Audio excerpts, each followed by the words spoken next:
வணக்கம் நண்பர்களே, இன்னும் ஒரு இனிய காலை பொழுதில் தீதும் நன்றும் நிகழ்ச்சியில் உங்களை சந்திப்பதில் மிக்க மகிழ்ச்சி அடைகிறேன். ஒரு உறவை பாதிக்கக்கூடிய அடிப்படையான விஷயங்கள் என்ன, அல்லது ஒரு உறவை மோசமாக்கக்கூடிய விஷயங்கள், டாக்ஸிக் ரிலேஷன்ஷிப், இதை பற்றி தான் நாம் தொடர்ந்து பேசி கொண்டு வருகிறோம். என்னென்ன விஷயங்கள் எல்லாம் ஒரு உறவை மோசமாக்குகின்றன, கெடுக்கின்றன, நாம் எவ்வாறு ஒரு நல்ல உறவை கூட நாசமாக்குகிறோம் என்பதற்கு பல உதாரணங்களை நாம் சொல்ல முடியும். பல காரணிகள் இருக்கின்றன. இதை பற்றியெல்லாம் மிகப்பெரிய ஆய்வுகள் நடந்திருக்கின்றன.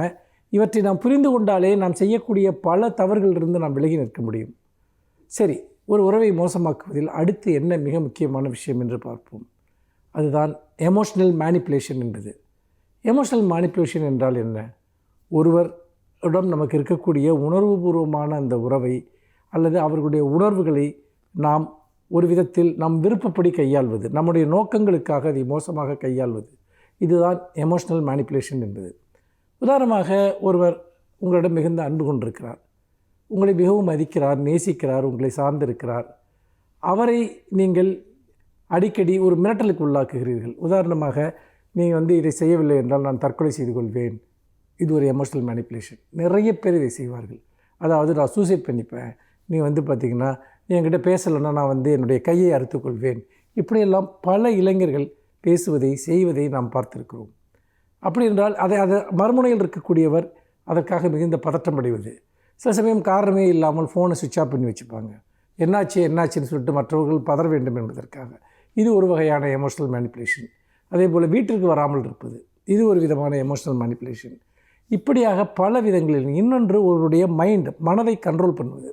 அதாவது, உனக்கு ஒன்றும் தெரியாது, நான் சொல்வதை கேள், உன்னால் எந்த முடிவும் எடுக்க முடியாது, நான் உனக்காக முடிவுகளை எடுக்கிறேன், நீ எது செய்தாலும் அது தவறாகத்தான் போகும், உனக்கு உலகம் தெரியாது, உனக்கு எதையும் புரிந்து கொள்ள தெரியாது, மனிதர்கள் மிகவும் கெட்டவர்கள், சமுதாயம் மிகவும் ஆபத்தானது, நான் தான் உனக்கு வழிகாட்ட முடியும் என்பது. இன்னொன்று, அதாவது இந்த ஒரு அடிப்படையாக எல்லோருமே செய்யக்கூடிய ஒரு விஷயம், ஒருவரை தன்னுடைய ஒரு கட்டுப்பாட்டிற்குள் கொண்டு வர வேண்டும் என்று சொன்னால் அவர்கள் மீது பெரிய அன்பை பொழிவது. இது பார்த்திங்கன்னா ஒரு லவ் பாம்பிங் என்று கூட அதை சொல்கிறார்கள். அதாவது ஒரு அதீதமான அன்பை காட்டுவது, திகட்ட அவர்களால் தாங்க முடியாத அளவிற்கு அன்பை பொழிவது. இதுவும் ஒரு விதமான எமோஷ்னல் ட்ராப். அதாவது உணர்வுபூர்வமாக ஒருவரை தன்னுடைய கட்டுப்பாட்டில் கொண்டு வருவதற்கான ஒரு விஷயம். வேறு சிலர் என்ன செய்வார்கள் என்றால், ஒரு கில்ட், அதாவது ஒரு குற்ற உணர்ச்சியை உண்டாக்குவது. நீ என்னை சரியாக பார்த்துக்கல, நீ எனக்கு சரியாக எதையும் செய்யலை, நீ உன்னால் தான் நான் கஷ்டப்படுறேன், நீ இதை செய்யாமல் இருந்திருந்தால் எனக்கு இந்த கஷ்டம் வந்திருக்காது. இப்படியாக தொடர்ந்து ஒருவரிடம் அந்த கில்ட், அந்த குற்ற உணர்வை ஏற்படுத்தி கொண்டே இருப்பது. இதுவுமே காலப்போக்கில் ஒரு உறவை மிக மிக மோசமாக மாற்றக்கூடிய ஒன்று.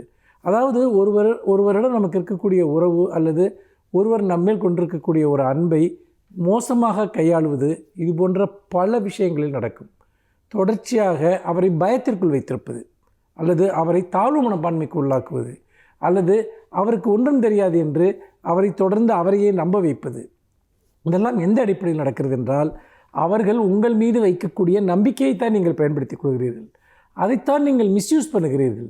நாம் செய்யக்கூடிய ஒரு மிகப்பெரிய விஷயம் என்னவென்று சொன்னால், அது உறவுகள், நம் வீட்டிற்குள் இருக்கக்கூடிய உறவுகளாக இருந்தாலும் சரி, வெளியே இருக்கக்கூடிய உறவுகளாக இருந்தாலும் சரி, அவர்களுடைய அந்த உணர்வுகளை, அந்த எமோஷன்ஸை நாம் கண்ட்ரோல் செய்ய நினைப்பது என்பது அடிப்படையில் அது ஒரு குற்றம்.